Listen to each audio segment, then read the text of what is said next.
All right, back to silly transfer season, or my favorite and least favorite times at the same time, just because there's so much news. It's all happening so quickly, but it's always fun looking at what players are coming, what players are going. And of course, reactions to that big city bomb suing the Premier League. Let's get into it.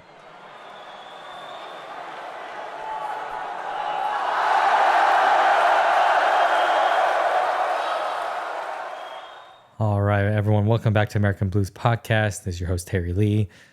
Like I said in the intro, let's talk about Chelsea incomings and, well, the rumors and also reactions to that big city news today.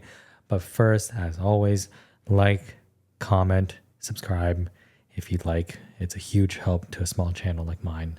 All right, I'm not going to go through every single player that's been linked with Chelsea because always there's way too many. Most of it is just fake news and journalists put two and two together from what the club has said in the past or what they think might make sense. And it rarely does it ever come true. But it looks like we are interested in Sesko from Red Bull Leipzig, who's a 21-year-old striker. And then the other potential option that just came out today sounds like Julian Alvarez either wants more minutes at City, similar to what Cole Palmer said, or he wants to go. So let's go over each of them.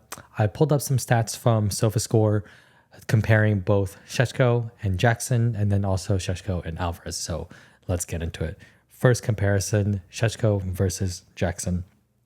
Sesko is 6'5", a little bit taller than Jackson, which is, for better or worse, that's actually a very important thing in the Premier League. Now, over the last season, that we're only focusing on the most recent season, we got 14 goals versus 14 goals with less minutes for Sesko overall. The XG is 7.6 versus 18.6 overall. So obviously a big skew towards Jackson on that side. And I mean, you could tell we created a lot of chances for Jackson, but the huge stat that I want you to focus on is big chances missed, 8 versus 24. My goodness, imagine if Jackson scored even half of those 24 chances that he missed that were considered big chances. I mean, we would for sure be in Champions League spot, definitely, and he would be one of the best strikers in the league behind Erling Haaland. Now, assists. 2 versus 5. Expected assists, also in Jackson's favor, 1.26 versus 2.88. Big chances created, 1 versus 8. So it looks like Jackson probably helps him build up in assists a little bit better than Sesko can. I think that number is really interesting to look at. I watched mainly highlight reels of all the goals and assists by Sesko from this past season. It does look like he's a player that's really tall, really fast, likes to run into space, very similar to Jackson at Villarreal. But not too many of those goals were build-up plays or assists, to be honest. But to be fair, the goals that he scored, Jackson would probably whiff most of them throughout the season. He scored with his right foot, left foot, inside the box, tap-ins, outside the box, curling shots, and lots of headed goals. Which brings up the next point, which is aerial duels won. 57% about versus 35%. That is a humongous difference. It's about double what Jackson can get. And you could tell throughout the season that Jackson was really weak in aerials. He did get better as the season went on, but mainly when long balls go out to him, he almost never wins those headers. And that would be a humongous asset for the team if a goalie or a defender, instead of only focusing on short and medium passes, they notice Sesko and they can hit it long and he'll retain the ball. That would be tremendous in helping the team move forward. Now, you could argue that Maresca is not so much of a long ball player. He likes to focus on short passes, build up from the back. But I always think having that option is way better than not having that option. And then lastly, possession loss, 6.6 versus 9.9. A little bit of a difference, but you can remember Jackson, 1v1, not great. Jackson with time on the ball in the box where he has to dribble, beat a man, and shoot, also not good. He usually slows it down way too much where he easily gets the ball taken off of him by people behind him or next to him because he doesn't have the best spatial awareness of people around him. Or he just wasn't up to the Premier League speed. and how quickly defenders would close him down. And then lastly, here's a hilarious but really big statistic is yellow cards, 0 versus 10 yellow cards. 10 yellow cards for Jackson, probably of which 8 of them were for dissent. I don't know. I'm just guessing, but a significant number of them were for dissent. And I'm sorry, like 10 yellow cards for a forward, way too many. That's just way too many, especially if they're all for dissent. So hopefully Jackson with age can work on that and become a little bit more calm and collected. Now let's move on to Sesko versus Alvarez. Now, number one, Alvarez, not that high. 5'7", that's about my height. That is extremely short in the Premier League, especially if you're going to be the front leading striker. Essentially, that means you're just never going to be on the end of crosses. That would take apart an entire aspect of our attack in terms of no crosses. But that being said, Maresca, if you look at the statistics with Leicester, they didn't focus so much on overhead crosses. They focused a lot more on going to the byline, cutbacks, which I think admittedly have a much higher chance of success than just crossing into the box again and again and again. Number of goals, 14 versus 11. So a little bit on Sesko's side. But again, Alvarez is not the primary striker for City. He was mainly used as the backup striker. He rarely started games. Haaland is their number one star. He usually just came on towards the second half or end of games, or he would start the league and cup games. And the expected goals, 7.6 versus 13.12. Big chances missed, 8 versus 10, about the same. But here's the big difference between Sesko and Alvarez, and where Alvarez is even better than Jackson, and that's in assists. 2 versus 9, but expected assists of 1.2 versus 6.29.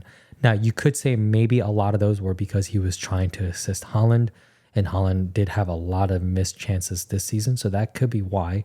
And on our team, we don't have Haaland, and Jackson's not Haaland, and I don't really see Jackson and Alvarez playing together, especially given that we have Nkunku, Palmer, Mudryk, Madueke. So a lot of attackers in that area. I don't think 2 of them would ever really be played together, but the statistics are there. Obviously, Alvarez has an eye for an assist, not just that goal. And then big chances created, 1 versus 7, about the same as Jackson. And then aerial. This is another huge, huge downside that I said earlier for Alvarez, which is he's just not that tall. And it's 56.7% versus 17.2. So he's going to be worse than Jackson. He's essentially just not going to be an aerial threat in any capacity. So overall, who do I think is better? I think having a taller player in the Premier League, especially in a position that's so important in the forward, is unfortunately just something that is necessary in the Premier League, just given how tall the defenses are. Unless we just play a completely different style of game where we use our forward more as a false 9, then I can see Alvarez being really good for the team. And there could be an argument that that's how Maresca likes to play. And if that's how he wants to play, then I would say the club should always try to be in line with the manager as much as possible.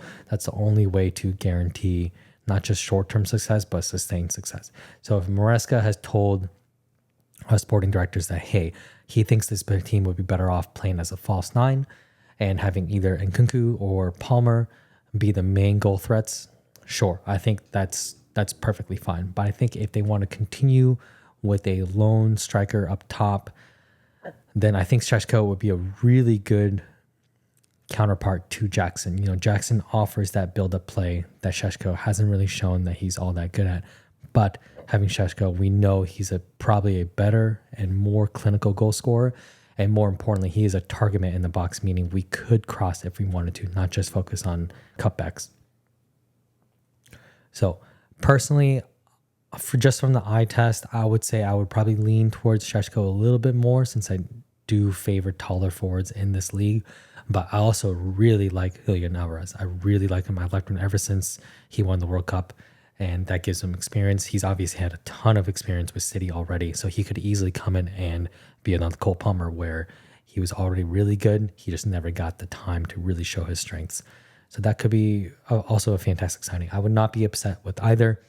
I think if I were to guess, probably their prices are similar, maybe a little bit more expensive towards Sesko, since he is their leading striker and Alvarez is kind of the backup.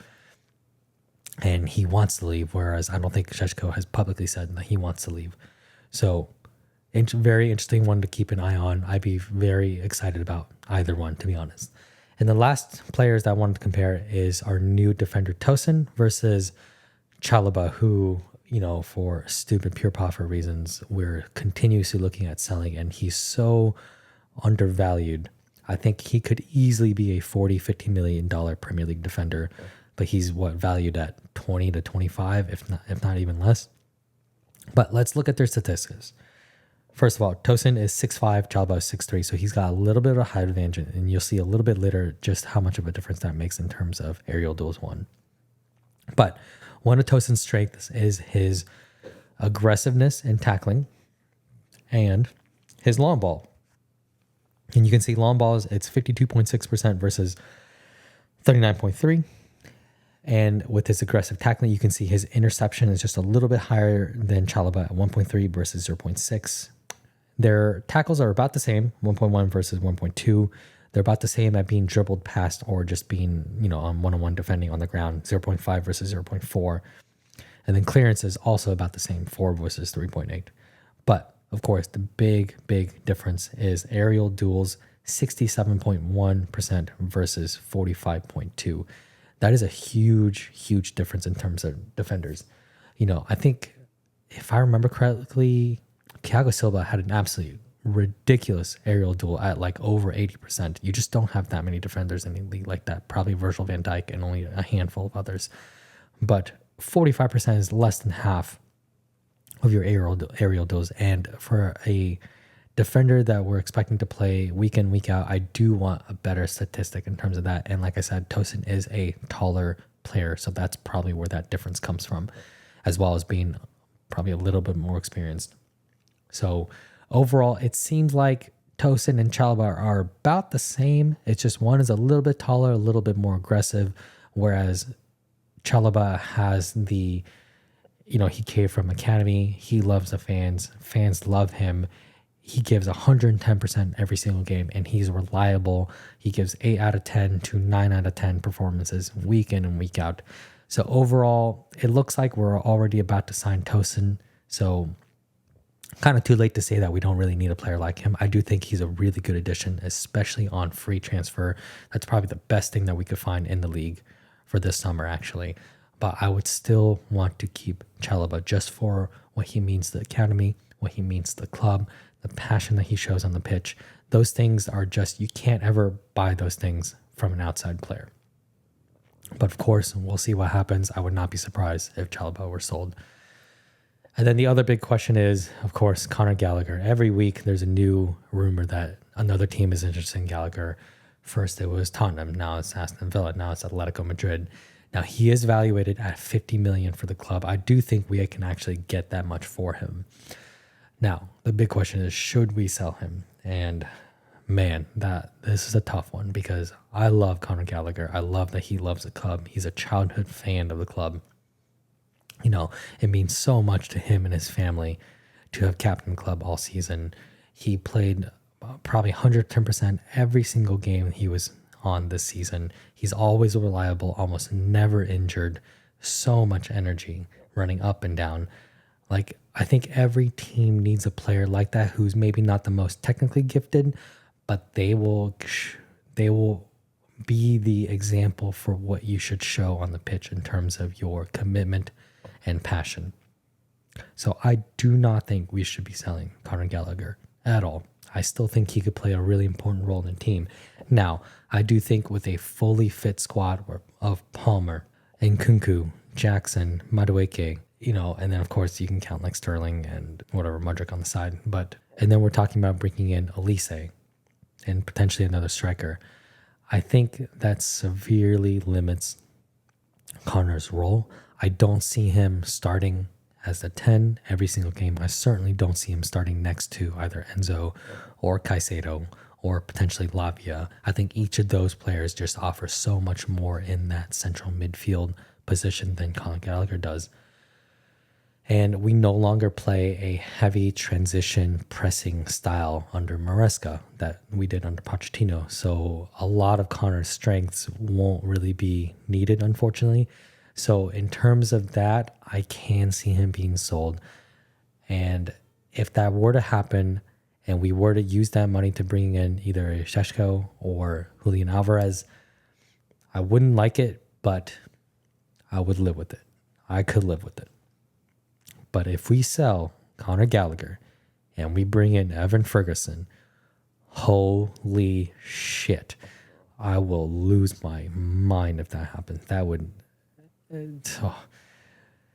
be, I think, that would be the disappointment of the summer. That would probably be one of the worst transfers that I could remember in the history of clubs. Selling one of our own to bring in a striker that's been absolute crap this season, hasn't scored a single goal since November, and extremely overvaluated by Brighton. I think last year they quoted him at like £100 million, which is absolutely bonkers insane. And of course, Brighton. I don't want any more players, managers, staff, anything. I don't want anything more from Brighton. They've taken enough money from us. We don't need to give them more. So there you go. And then finally, let's talk about the Man City lawsuit against Premier League. Man, this is crazy. You know, of course, Man City have their 115 FFP breaches, alleged breaches, that are still under investigation. And apparently they're about to make a ruling later this year. So guess what they did? They went ahead and said, hey, you know those laws that you're using to judge whether we've broken all these FFP rules or not? Well, we're going to sue you for those laws. Specifically, they're suing the Premier League and saying that the way that the Premier League has audited their finances in terms of saying some of their club asset sales to companies owned by themselves for very inflated prices have not been fair market value. And because of that, City is coming back and saying that this is against, I think it's like the competitive business laws of England. Look, I'll let the lawyers hash out the legal details of it, but just from the outside, this is such a bad look. This is like, you know, you are going to be indicted for something, and your response is, let's try to change a law before that happens. It's just not a good look. It just reeks of a club that's, you know, completely arrogant in how much they've spent. They want to maintain their innocence. They clearly don't like that. Every time we talk about their titles and wins in the last few seasons, it's always under the caveat that, oh, remember, they're still under the 115 FFP breaches. And, you know, I've read some reports that maybe they're doing this because they know they're about to lose on those FFP breaches, or maybe they think their punishment is going to be so severe, such as maybe they'll get their title stripped, or maybe all their titles will come with an asterisk, which would be hilarious because no fan will ever recognize those titles if that happens, no matter how much City fans cry about it. Or maybe they'll get so many point deductions that they're just instantly relegated from the league. You know, I think out of all of those, I think relegation is probably the best thing that could happen to them out of those things, because at least if they're relegated, they have the finances, they have the backing, they would just come back up the next season after and no big deal, and their punishment would be served. But if they were to get their title stripped, or everybody would always associate those titles with a huge asterisk, I mean, those things are just embarrassing for the club. Those things are just things that other players and managers and pundits, they will just never forget about it. Never forget it. Anytime City's mentioned, it's going to be with those breaches in mind. So I think that's an overall harder hit on the club than really anything else. And even just for like pride of fans, that's a big hit as well. But it looks like what they're doing is their lawsuit is going straight to the court of arbitration. So no judges, no like long legal whatever. It's just 4 guys, 1 picked by the Premier League, 1 picked by City, and 2 that they each agree on, going over each side of the case and then deciding. And I believe, if I believe correctly, once a case goes to the court of arbitration, there is no appeal. The decision is final. So, you know, this is massive, I think, for not just City, but the Premier League in general. If City win, that essentially means that any club can inflate their finances to whatever degree they want, as long as they have the financial backing to support it. And of course, the clubs that are owned by these nation states are going to be far beyond really any other club that's owned by a billionaire investment firm. Nobody can match the, Abu Dhabi, Qatar, or Saudi Arabia investment funds that are worth hundreds of billions of dollars. That's just not even in the same ballpark of financial muscle. But then let's say City were to win, but then what happens with UEFA? Because then they would still be under UEFA FFP regulations. Are they going to sue UEFA next? And then the worry is this just a front to then ultimately try to go for a Super League again, where you have the absolute richest clubs in the world being able to play in one league together where they have absolutely no restrictions on how much they can spend, and they just go at it year after year, inflating the market. I don't think that's good for the sport. That's not good for any type of financial stability, because as we've seen, if you let clubs run away with finances, they will just keep spending more and more and more. And I think one of the most disappointing things from the reports I've seen is that Chelsea, Newcastle, and Aston Villa are the three clubs that are going to publicly support City in their lawsuit. I think that's just absolutely ridiculous. I think, as a Chelsea owner and leadership, how do you not understand how to read the room? We already went through this with the Super League. Every club that was involved in that got absolutely destroyed by fans, by pundits, by everything. And that's just going to happen again. I don't support this in any way. I understand we're trying to do the same by selling our own hotels to ourselves for a certain fee, which I'm fine with, as long as, again, it's a fair market value that somebody else would pay for it. Same with shirt sponsors, same with all of that. I'm not going to be a hypocrite and just say that, it's wrong for City to do it, but then I'm perfectly fine with Chelsea doing it. I'm not fine with Chelsea doing it. I'm not fine with the 1.2 billion that Chelsea has spent so far, trying to burn this club into the ground. That model hasn't worked, and it's still up in the air whether it's going to work or not. But I don't like this model where we are paying world record fees for every player in their position, regardless of their age or experience. This is not a good way to run the club, and you can see it's kind of put us in a really bad financial hold this summer, where we have to make a bunch of sales, and we can no longer get the top players such as Osimhen because we're just completely outpriced out of that market. So, yeah, I don't like this. I don't like that we're associated with City's lawsuit in any positive way. I wish the club would just take back that statement, or maybe they'll read the room now with fan backlash and pundit backlash and just not even write an official support letter for City. I honestly do not hope City win. I think that would be absolutely horrendous for the entire league in general. It would just make it a joke. It would make FFP more of a joke than it already is, and it would have a big impact on the overall European Football League, I think, as well, because if City wins this, then that's just step one. Trust me, that is not where this ends. So let me know what you guys think about, Sesko, Alvarez, what striker we should get, Tosin, Chalobah, Gallagher.